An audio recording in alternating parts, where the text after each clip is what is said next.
Queria perguntar aqui para o senhor. Senhor, meu Deus, estou careca, mas pode chamar de você. Que aprofundou, né, nos estudos da religião, qual que é a importância do servo de Deus, qual que é a importância do cristão, porque hoje em dia a galera muitas vezes não dá tanto valor à questão dos estudos, do conhecimento, e isso de fato é importante. Para você, por que é importante? Muito bem, boa pergunta. Vou tentar escapar um pouco aqui do nosso horizonte para pensar um período atrás. A gente viu no Brasil, especialmente, um momento da história da igreja brasileira em que se valorizava muito a ignorância, no sentido mais puro da palavra, a falta de conhecimento. Então, havia uma ideia de que quanto menor o saber, maior a inspiração divina. Então você devia ser ignorante, você devia ser pobre, você devia ser sofrido para você, de alguma medida, alcançar a graça de Deus. Era essa uma ideia. Com o passar do tempo, a gente foi para um outro lugar.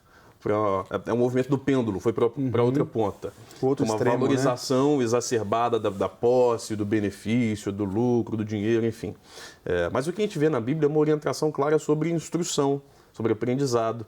Há uma frase muito interessante do John Wesley, um grande pastor da história de todo o movimento evangélico, né, de todos os tempos. O John Wesley era um sujeito extremamente capacitado. E uma vez perguntaram para ele, John Wesley, na verdade afirmaram para ele, Deus não precisa dos seus diplomas, ele era um doutor. Deus não precisa dos seus diplomas. Ele disse perfeitamente, também não precisa da sua ignorância. Então, nós precisamos avançar em conhecimento, especialmente em um momento em que as pessoas têm muito mais acesso à informação. Eu me lembro do Tim Keller, um pastor americano, extremamente importante no mundo contemporâneo, né, do pensamento, não só evangélico, mas de toda a cultura de maneira geral. Ele é pastor, agora já aposentado, por assim dizer, de uma igreja em Nova York. E ele dizia que aquela igreja dele era de pessoas com muita capacitação técnica, com muita formação acadêmica.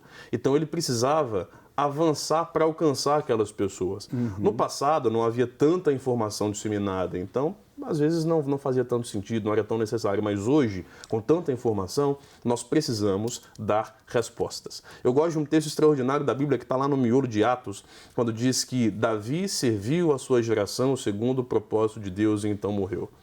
Nós temos uma missão, que é servir a nossa geração segundo o propósito de Deus. Nós servimos a nossa geração, dando respostas para a nossa geração. Então nós precisamos nos esforçar para conhecer as demandas, os dilemas, os problemas desta geração, para a gente dar conta de responder. Eu me lembro de uma ilustração que eu vi, na verdade não era uma ilustração, era um testemunho de um pastor que contava, e quando ele começou o seu ministério, lá atrás, ele enfrentou uma crítica de alguns anciãos da igreja, porque ele um dia tirou o paletó para pregar. E disseram para ele, pastor, já não se faz mais pastor como antigamente. Naquela época ele não soube o que responder e passou um tempo, ele refletiu melhor e entendeu, e a resposta dele eu uso para tudo. Não se faz mais pastor como antigamente, porque não se faz mais pastor para antigamente. Não se faz cristão como antigamente, porque não se faz cristão para antigamente. Né? Perfeito. Então é necessário que a gente se esforce para dar conta de dar a razão da nossa fé. Daí o estudo é realmente muito importante. E é interessante, né, que hoje se tem duas frentes também. Muitas vezes as pessoas confundem uma igreja moderna com uma igreja fria. Deixa eu explicar direitinho. Hoje se fala muito de misturar e realmente a gente vê muito dentro das igrejas essa mistura, esse sincretismo, essa mistura com o mundo, né? Por outro lado, a gente vê igrejas com paredes pretas, com iluminação, com pastores que já não estão mais apegados a esses estereótipos do terno, do linguajar mais formal e etc. E muitas vezes a pessoa que está lá na ponta, a ovelha, confunde, acha que a igreja moderna é simplesmente ruim porque ela está com a parede preta, é ruim porque ela está com a iluminação e etc. E nem sempre é dessa forma, porque às vezes você está lá numa igreja preta, né, com um pastor de camiseta, mas que a palavra está sendo ministrada, mas é uma igreja centrada na palavra. Por outro lado, você pode ver uma igreja cheia de estereótipo, com um órgão de todo tamanho, com um púlpito maravilhoso, com aqueles vitrais, uma igreja muito séria, que não se pode bater palma e etc. E, por outro lado, as mensagens, o coração do líder está muito distante, né? E falta palavra, profundidade. Justamente. Você trabalha com centenas de igrejas, eu creio, né? À frente ali do carisma, pastoreia, cuida, ensina muitos pastores, muitas pessoas de várias denominações. Como que você enxerga isso, esse equilíbrio Não quer dizer que a igreja, né, que, por exemplo, pegando só um exemplo mais palpável, que a igreja que está pintada de preto é a igreja que está em pecado, e a igreja que está com seus vitrais, os seus órgãos e tudo maravilhoso, está cheia de santidade. O que a senhora acha disso? Como trabalhar isso na cabeça do jovem, principalmente? Eu acho que, assim, as pessoas elas estão muito presas a estereótipos e julgamentos, né? Eu sou professora, então eu prezo muito pela palavra. Então, eu ministro em várias conferências e tal, até mesmo de outras denominações, a gente vê muito assim, elas querem fazer, por isso que eu falo, tem dois extremos, elas querem fazer um show gospel e deixar 5 minutos para a palavra. Aí isso me dá meu Deus do céu, como assim? Cadê a palavra pregar nisso? 5 minutos. 5 minutos eu falo assim, então, a paz do Senhor, Deus abençoe. Não, não é isso. A palavra é mais importante. Pode ter um momento estendido do louvor, pode ter uma apresentação de dança, pode ter tudo isso que eu particularmente acho muito interessante, mas nós precisamos voltar sempre por prezar a palavra. Porque se um evento não tem a palavra, porque conhecereis a verdade vos libertará.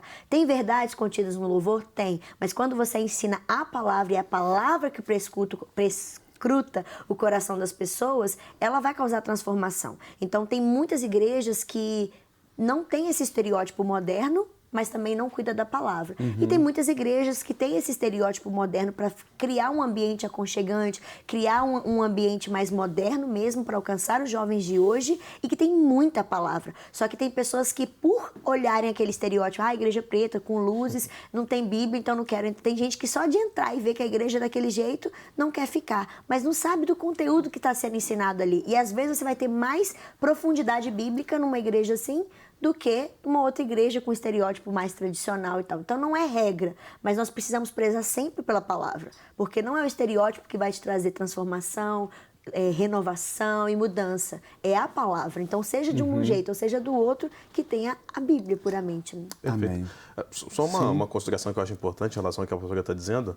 Eu acho que é essa briga eterna entre forma e conteúdo, né? O que prevalece. O conteúdo é o mesmo, ele é imutável. As formas vão se adequando ao tempo, para que a gente consiga dar a resposta adequada para a nossa geração. Exatamente. Eu me lembro de uma vez em que uma pessoa de uma igreja onde eu fui pregar estava muito revoltada. Uma pessoa... assim, um ancião da igreja, uma pessoa muito séria, muito centrada, estava um pouco indignada, uma senhora, porque as pessoas não usavam mais a Bíblia de papel. E ela achava aquilo um absurdo, porque no celular ou no tablet, aquilo não é a Bíblia. Aquilo tem um aplicativo que tem a Bíblia, mas não é a Bíblia. E eu disse para ela, minha irmã, então a gente vai ter que voltar um pouco lá atrás, buscar uns papiros, porque isso que está na sua mão também não é a Bíblia lá atrás, original. Então, são formas distintas com o mesmo conteúdo. É uma ilustração, um exemplo, às vezes, banal, mas que demonstra como a gente fica apegado, às vezes, a algumas questões puramente de forma e esquece que o que vale, no fim das contas, é o conteúdo. Existem pessoas que vão se adequar a uma igreja com parede preta e pessoas que não vão se adequar a uma igreja com parede preta. Por beleza, isso que faz tem parte. uma para cada um, né? Não quero aqui, tem outra. Faz parte. O que a gente não pode escapar? A pregação centrada no Evangelho de Jesus. Exatamente. Com parede preta, branca, azul, que cor quiser. Não quer ficar um segundo por fora da nossa programação? Agora você pode nos acompanhar através das plataformas digitais. Não perca tempo. Acesse, curta e siga-nos. Fique por dentro de tudo o que acontece por aqui. Rede Super, inspirando você.